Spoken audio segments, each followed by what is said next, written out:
definitely like this video, share this video, subscribe to this content. If you really dig it, you can support it through PayPal, Patreon, or for that matter, Super Chat or Super Stickers.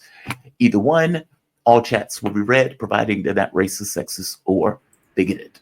And let me bring in my next guest. We are joined with Hamza Salam. He is a Pakistani journalist. He's founder and editor of Pakistan Daily, and former reporter for Pakistan's The News International. Hamza, you're the guy I wanted to talk to. How you doing, man? You doing all right today? Yes, I'm very well. Thank you very much for having me, Jamal. No, man, thank you for joining me. When I hit you up over the weekend, I pointed out that the skirmish, that border skirmishes seem to be heating up in Afghanistan and Pakistan border. And this morning, when I wake up, I see news that certain parts of the Taliban has taken over a checkpoint held by Pakistan right here and are parading around and waving flags and doing so. Now, this is on top of other skirmishes that have been taking place. You got to explain this to me because I don't quite get it. This has happened once before, or maybe many times before. It just hadn't necessarily popped into our political awareness of it. But there seems to be border skirmishes that are heating up where the Taliban has threatened to invade Afghanistan and invade Pakistan. And Pakistan has threatened to bomb with no mercy Afghanistan if the Taliban indeed does so. This doesn't seem minor to me. This seems like this is escalating. What is going on the ground? Give me your take of this. Well, it's a very complicated situation, and the hostilities started after Pakistan conducted aerial strikes in Afghanistan in the Paktika province on the night of the 25th of December, and they targeted elements of the Tehreek-e-Taliban Pakistan. Now, the Tehreek-e-Taliban Pakistan is, even in the video in which you showed, these were TTP fighters. They have been historically conducting terrorist actions against Pakistan, against Pakistani security forces, against Pakistani civilians. And this is an ongoing war which started in 2007 and an end is not in sight. Now, what the Pakistanis have seen is that the TTP is using Afghan soil to plan and orchestrate attacks in Pakistan. Now, after the fall of Kabul, when the Afghan Taliban took over, it was expected in many Islamabad quarters that the TTP would be reined in. And these unprovoked attacks, these terrorist attacks would stop. And you're right, at that time, maybe it made sense, but time has proven that, this was not the right strategy to have. Now, what we've seen is that hostility, not just from the TTP, but also from the Afghan Taliban has increased, as we have seen in these skirmishes.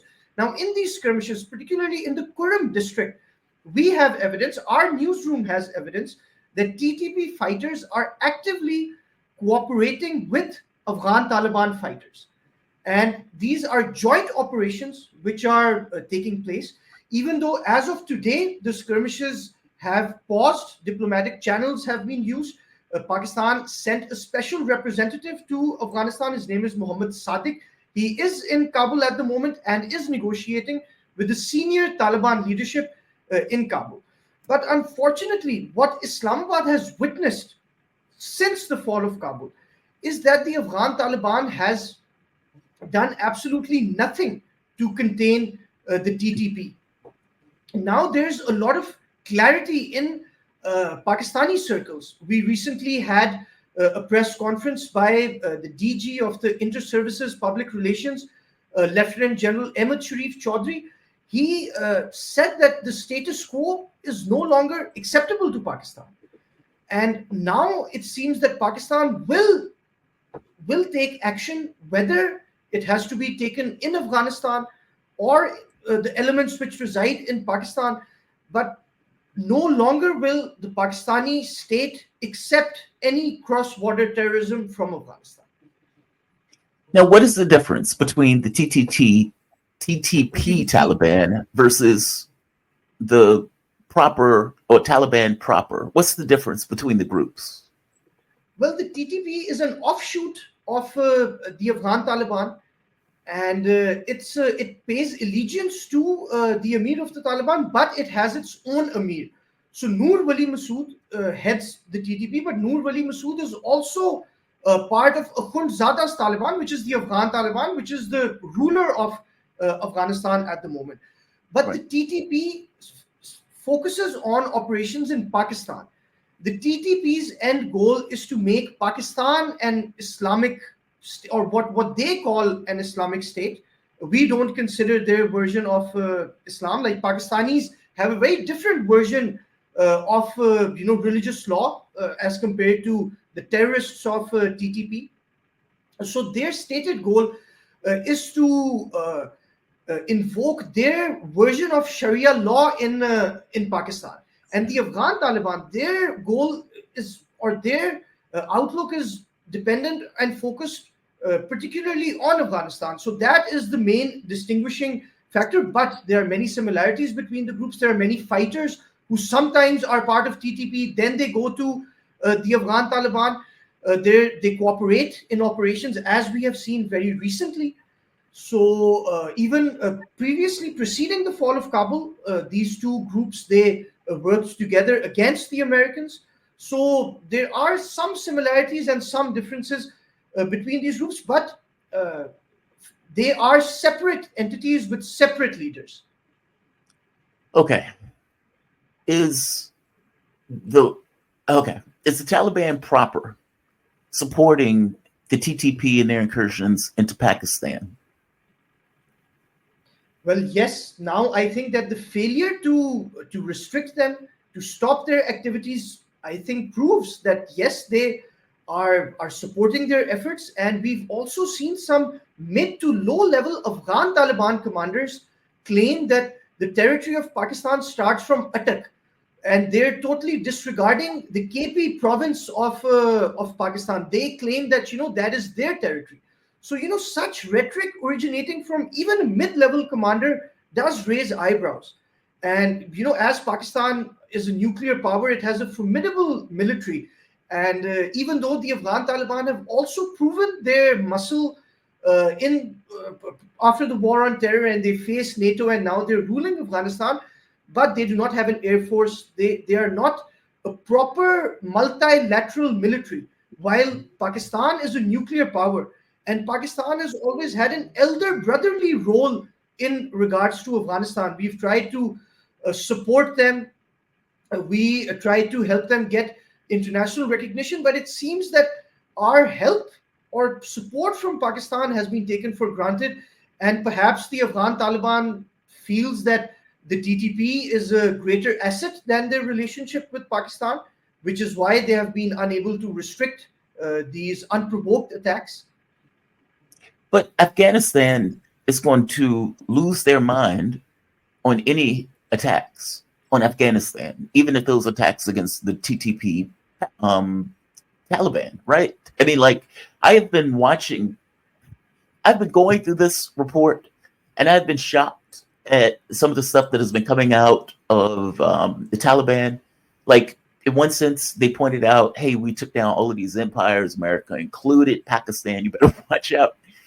And I'm saying to myself, why is this happening? Like, for the life of me, I could not understand how this started and why this was taking place and escalating at the speed at which it's escalating. Pakistan is full well threatening military action against Afghanistan. And after this taking of, I guess, this border outposts of Pakistan, what do you think the consequences of them doing that is going to be for the state of Afghanistan? Well, I think Afghanistan was unable to restrict Pakistan's airstrikes. They do not have advanced radars or air defense systems. So Pakistani jets can literally be in in Afghanistan, they can target Afghani targets in 5 minutes. So the capabilities of our air assets is incomparable to Afghanistan. And And that, we have a stronger army, we have more numbers, we have better technology, we have better funding. So as far as our conversations with security sources are concerned, I think there is clarity in Pakistan that the Pakistani military and the Pakistani nation are prepared for any and every eventuality in Afghanistan. We're ready for a full-scale war. We're ready for skirmishes. We're ready for aerial combat, but we are not ready for our security forces or our civilians to be targeted in unprovoked terrorist attacks every single day. This year, 2024, has been extremely bad in terms of terrorist attacks. Hundreds of our soldiers and officers and other personnel have lost their lives. So Pakistan has exercised a lot of patience, but I think now the patience has run out. And as General Ahmed Sharif Chaudhry said, that the status quo is unacceptable to Pakistan. wow, wow, just wow.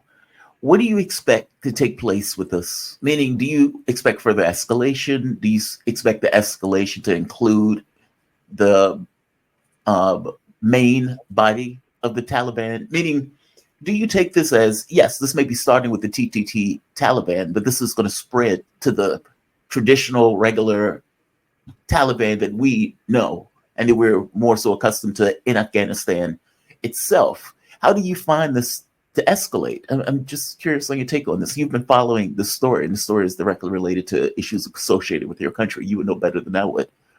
What do you think is going to happen next in this? Well, I think it is possible that militarily the situation escalates and there are further border skirmishes between Pakistan and Afghanistan. It is also possible that Pakistan conducts aerial strikes against TTP targets in Afghanistan. But it is also possible that diplomacy wins, and logic and reason, they are considered the factors which determine the future of these two nations, because right now the situation is extremely volatile and tempers are high on both sides. Since Afghanistan also claims that 70 people, close to 70 people, were killed in Pakistan's aerial strikes. Pakistan claims that a lot of their people have died in terrorist attacks which were planned in Afghanistan. And both of these parties may have, some substance. But I truly hope that, good diplomacy dominates this discourse. When's up? Personally, I've met Afghanistan's foreign minister, Amir Khan Muttaqi, who seems like a rational person. And he's lived in Pakistan. He got educated in Balochistan. He speaks Urdu. So when he spoke to me, we could talk in the same language. So Pakistanis and Afghans are essentially not that different. We also have a lot of Pashtuns on this side of the border. We have a lot of Pashtuns on that side of the border. We've hosted millions of their refugees, and they live in Pakistan. They live amongst us like our brothers, and historically there have not been many issues. So I do hope and pray that diplomacy wins, but if not, military outcomes will determine the future. Is it something that they want short of converting Pakistan? That answer is shocking to me. That what they want is to basically enforce their version and their brand of Sharia law over all of Pakistan. Pakistan is a massive country. That is pretty astonishing that that's what they want to do. They seem to be ignoring the fact that, as you pointed out, Pakistan has nuclear weapons. Pakistan has an air force. Pakistan has a modern military. They seem to be blowing that off. Is there something that they want besides that? Meaning, is there something that they want other than we need to enforce our brand of Sharia law in Pakistan for whatever reason we need to do that? Is it food? Is it medicine? Is it some kind of financial gain to increase their standard of living? There has to be something that they want beyond that. Well, so far, what we've seen is that the Afghan Taliban has not been that focused on the economic progress of Afghanistan or the social progress of Afghanistan. We've seen that they have created impediments for women to access education or to work, or even recently they passed a law which bans women from I working in saw that. NGOs or humanitarian Yeah, organizations. I saw that. So it does seem that their outlook is regressive, and Mhm. they're trying to take Afghanistan backwards. So these are not the goals they are trying to see.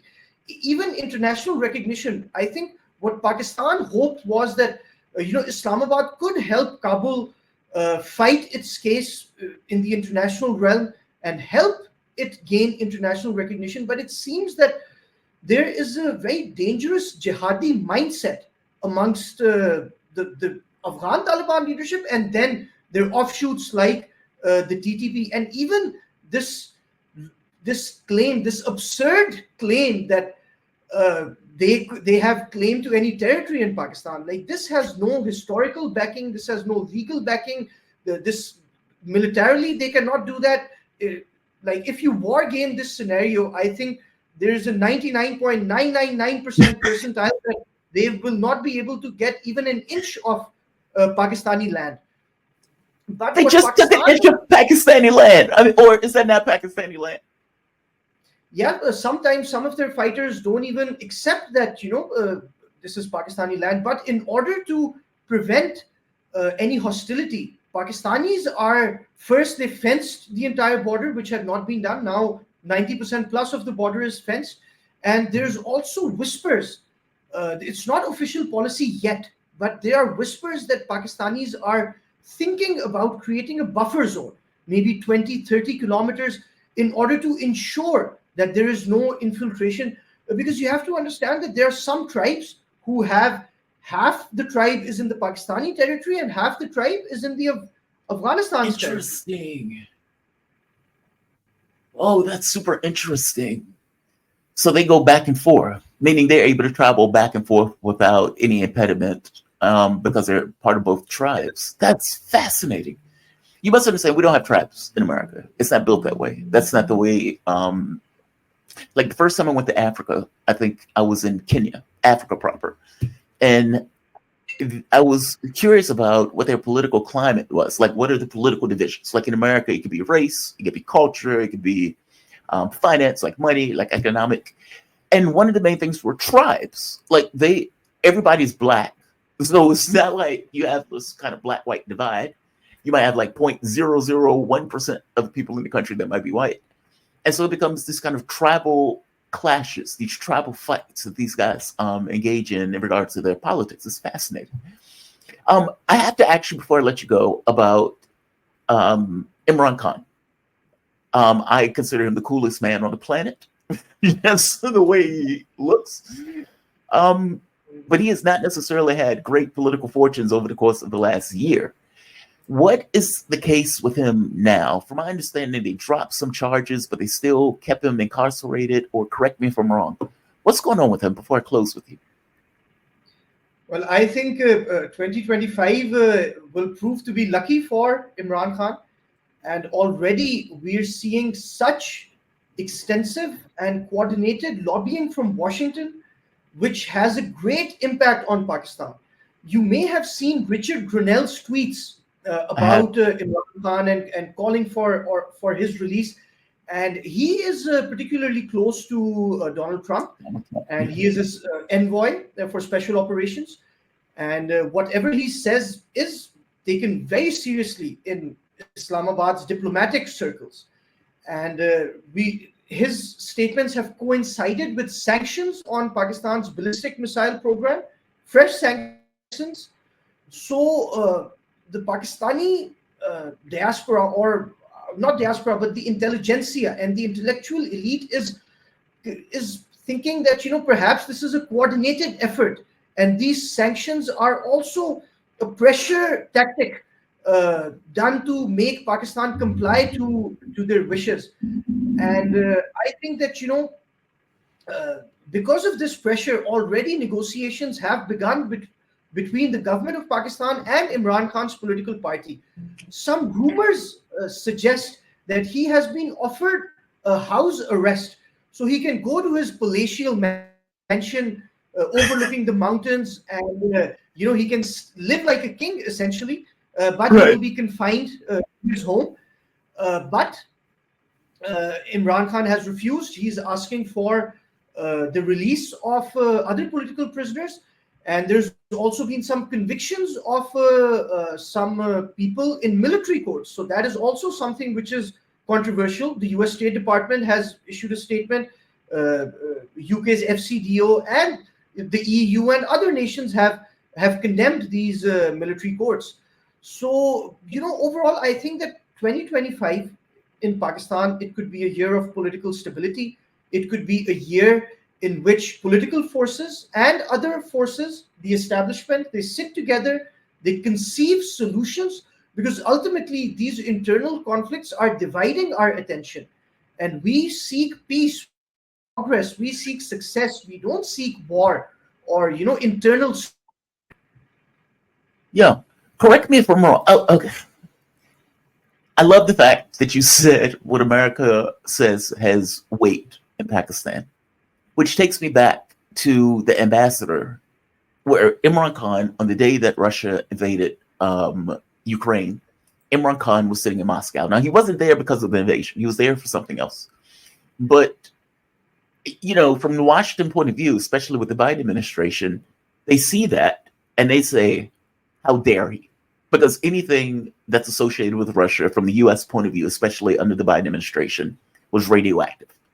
And one of the comments that was made effectively to Pakistan by the U.S. ambassador was that Imran Khan is aggressively neutral. I remember that statement because of the way it sounded, aggressively neutral. And they didn't like the fact that he was aggressively neutral. And it seemed that that conversation triggered elements within the context of Pakistan's political system to get rid of Imran Khan. And not just get rid of him, also go to get rid of his party. Now, I don't doubt that there is some element of stress between this notion of the people that Imran Khan may represent. Again, correct me on this if I'm wrong. The people who Imran Khan represent versus the military, and this idea of who holds power in Pakistan. And it seems that the military was trying to assert itself, saying, it's us. We hold the power in Pakistan. Don't get it twisted. In which case, Imran Khan gets put in prison. Many of his party get put in prison. His party, in some respects, get outlawed. And, it moves on to today. Is anything that I said wrong? Meaning, is there anything you disagree with? Because you live there. I don't. And so your take on this is going to be more precise than my take at a distance. But how do you see it? I mean, do you see that America did have some level of influence in what happened to Imran Khan? And more to the point, even his political party at this point. Well, give me your take on what I just said about American influence and whether this is a kind of a fight between the public represented by Khan and the military in regards to who holds sway and power in Pakistan. Well, I find it hard to disagree with a lot of what you said, because it is quite accurate. And I would say, unfortunately, Washington has had an overbearing influence on Pakistan. I think the primary reason for this is that Pakistan is a poorer country as compared to the United States. And they have a lot of economic leverage on us. And we are dependent on the IMF, on World Bank financing. And Washington has, in the past and even today, it does use financial coercion as a way to control the politics of Pakistan. But now I think that ever since the recent sanctions on Pakistan's ballistic missile program, I think that there is an understanding in Islamabad that Washington is not the only power center in the world anymore. Now we live in a multipolar world, and Beijing and Brussels and Riyadh and many other, London and many other centers of power are emerging, which can help Pakistan and are helping Pakistan. So I think that yes, there was American interference when Imran Khan was removed from power, and yes, there is American interference to get Imran Khan back into power. So like this is the Ferris wheel which keeps on going, and the people of Pakistan have had enough of this interference. We're a sovereign nation. We seek friendship with the United States, but we are not slaves. We are not even servants. We are a nuclear powered, proud nation of That's right. 250 million people, and we know how to protect our sovereignty, our territorial integrity, and our internal politics and our judicial system. So, any interference in our judicial system or our domestic politics from other nations is unwelcome. Damn right. Damn right. I appreciate that. Look, I am a guy who believes in sovereignty of nations. So I do not blame your take at all. You're absolutely right to have it. Man, thank you for this. Thank you for the explanation. Great run through and great breakdown. I really do appreciate it. Hamza Salam. He is a Pakistani journalist. He is the founder and editor of Pakistan Daily and former reporter for Pakistan's The News International. Have a good new year, man. I really do appreciate it. Happy New Year. Thank you. Happy New Year, Jamal. Thank You have you. a good one. All right. I want to bring the man of the hour, the man that everybody has been asking for, who is putting on his suit. I'm going to let him